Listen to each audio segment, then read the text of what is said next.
साथियों, बीते 1 तारीख से हमने खर्च का तमाशा देखा है, जिसे लोग एग्जिट पोल के नाम से जानते हैं। एग्जिट पोल आप सब मुझसे ज़्यादा बिहार को जानते हैं। बिहार में ये एग्जिट पोल सक्सेस से ज़्यादा फेलियर हुआ है। मैं नाम नहीं लूँगा एग्जिट पोल करने वालों का, इसलिए कि बड़ा पैसा लगता है, पीएमओ तक दिलचस्पी लेता है। दिलचस्पी ही क्यों लेता है, पैसे से भी मदद करता है।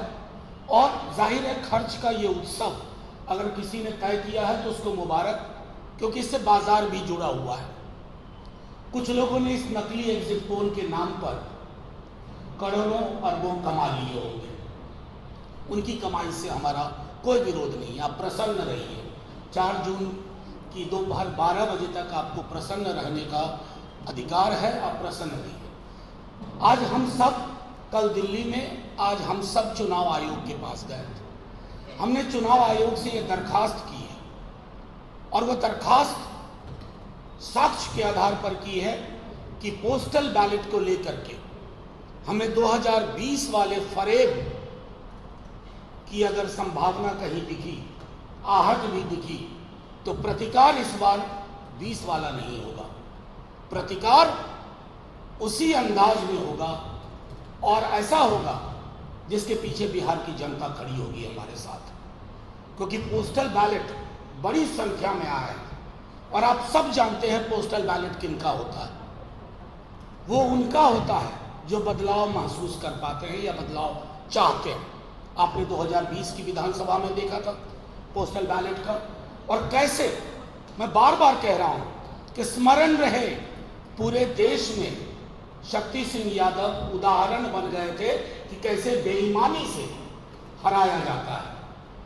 जीत का प्रमाण पत्र लेने के लिए कहा गया था कि बैठे रहिए, और बाद में घालमेल करके तो हमने सख्त बात कर दी है कि पोस्टल बैलेट की गिनती हो, उस गिनती का समायोजन हो, और उसके बारे में ना नुकुर वाली टेंडेंसी नहीं चलेगी।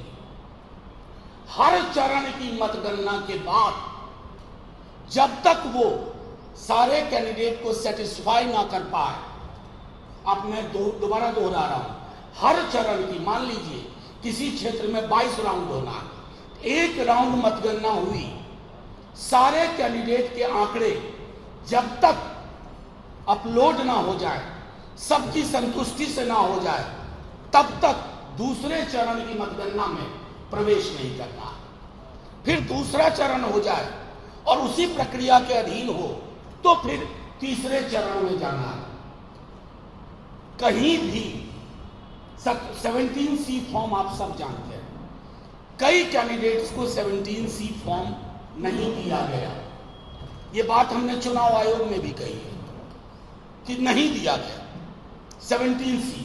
ये महत्वपूर्ण आंकड़ा होता है कि उस बूथ पर चुनाव की समाप्ति के पश्चात कितने वोट पड़े और उस पर सबके हस्ताक्षर होते हैं।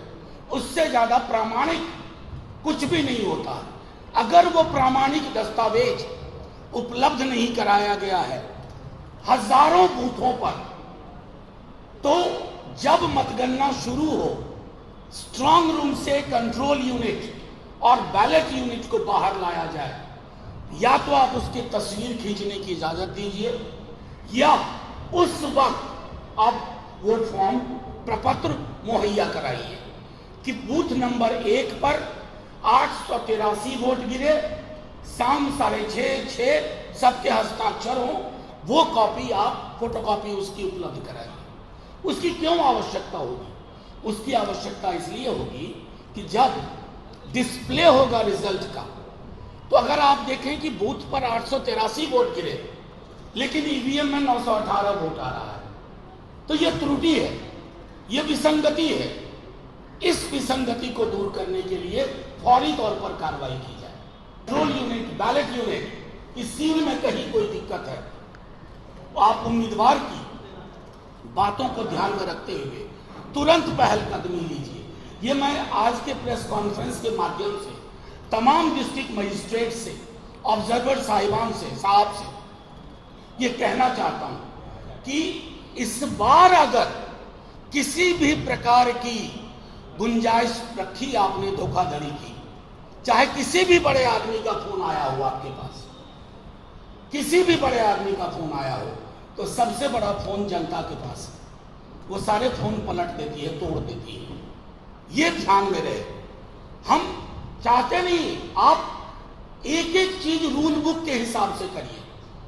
कानून की किताब में, इलेक्शन मैनुअल में 1961 की जो प्रावधान है उसके आलोक में आप एक एक चीज, चाहे 17C का हो, काउंटिंग के हर चरण का मामला हो, या 17C में जैसे अब डिस्प्ले में आ गया कि इसको 400 वोट ए को, बी को 320 वोट, सी को 80 वोट, डी को 40 वोट, ये जब तक लोग नोट ना कर ले काउंटिंग एजेंट और संतुष्टि के साथ नोट ना कर ले, आवश्यक हो तो आप फिर से डिस्प्ले बटन दबाइए रिजल्ट का, ताकि जिन्होंने नोट नहीं किया है वो नोट कर पाए। ये सारी चीजें हमने चुनाव आयोग को भी कही हैं, लिखित में दिया, मौखिक रूप से हम सब गए थे, हमने अपनी बात रखी। बस इतना बताना चाहते हैं कि एग्जिट पोल के मनोवैज्ञानिक ट्रिक में बिहार की जनता हंसने वाली नहीं है। हमने जनता का सर्वे देखा है, तेजस्वी यादव का बिहार में कैंपेन देखा है। एक तरफ नौकरी, गैस सिलेंडर 500 रुपए, महिलाओं को 1 लाख रुपए, सेना की पूर्ववर्ती बहाली, रेलवे की नियुक्तियां, दूसरी तरफ भैंस खोल लेगा, मंगलसूत्र छीन लेगा, बिजलियां काट देगा, टोटी तोड़ लेगा, मुजरा करेगा। ये दो विमर्श का चुनाव था, दो विमर्श का चुनाव।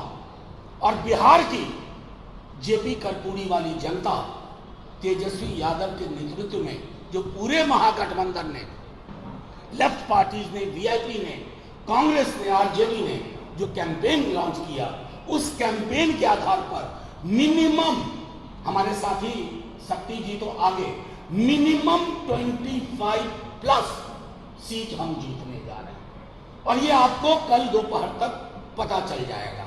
ये भी पता चल जाएगा, आप देख रहे हैं कि कुछ चैनल्स अपने एग्जिट पोल के आंकड़े को 1 दिन के बाद एडजस्ट कर रहे हैं।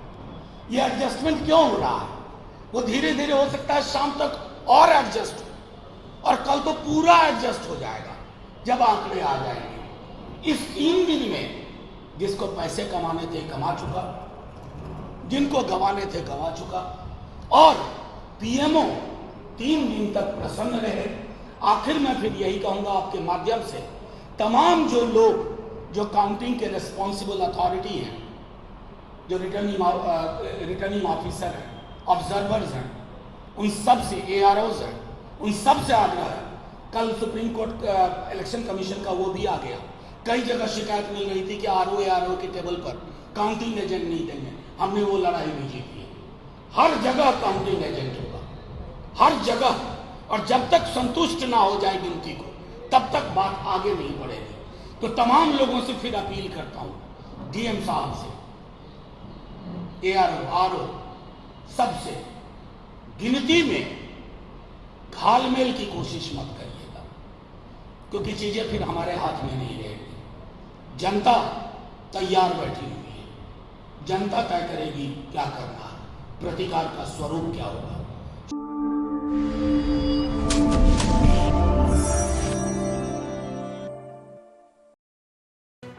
लेटेस्ट खबरों से जुड़े रहने के लिए हमारे चैनल नेशन भारत को सब्सक्राइब करें और बेल आइकन को दबाएं ताकि कोई खबर छूट न पाए।